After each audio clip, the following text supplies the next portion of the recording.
ఏ ఏంట్రా అసలేమనుకుంటుంటాను? సరే సుప్పు, ఇంకా మాట్లాడను. నువ్వు దానికి దూరంగా ఉండు. ఓకే.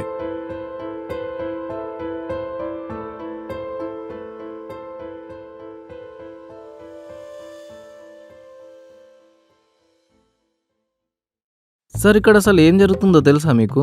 ఏం జరిగింది కృష్ణ? సోనాలి ఒక చెస్ గేమ్ ఆడినట్టు ఒక్కొక్క మూవ్ తనకు అనుకూలంగా వేసుకుంటుంది. మనమంతా దాంట్లో ప్లేయర్స్, ఆఖరికి మీరు కూడా.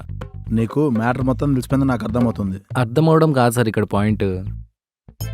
సోనాలిని చూస్తుంటే మీ వైఫ్కి మొత్తం చెప్పేసేలా ఉంది. ముందు తన్ని వర్క్ ఫ్రమ్ హోమ్కి ప్రమోట్ చేస్తే బాగుంటుంది, మీకు కూడా అండ్ నాకు కూడా. అది ప్రమోట్ కాదురా అయ్యా. ఏదో ఒకటి సార్ చెయ్యండి. సరే కృష్ణ, ట్రై చేస్తా. All the best sir. Thank you. Sonali, నీకు ఆఫర్ ఉంది. ఏంటి సార్ అది? నీకు వర్క్ ఫ్రమ్ హోమ్ ఇస్తున్నా. నువ్వు ఇంట్లో నుంచే ప్రశాంతంగా లాగినాయి రిలాక్స్గా వర్క్ చేసుకోవచ్చు. సారీ సార్, నేను మీ ఆఫర్ని రిజెక్ట్ చేస్తున్నాను. వై? ఎందుకంటే నాకు ఆఫీస్ ఎన్వైరన్మెంట్ చాలా నచ్చింది.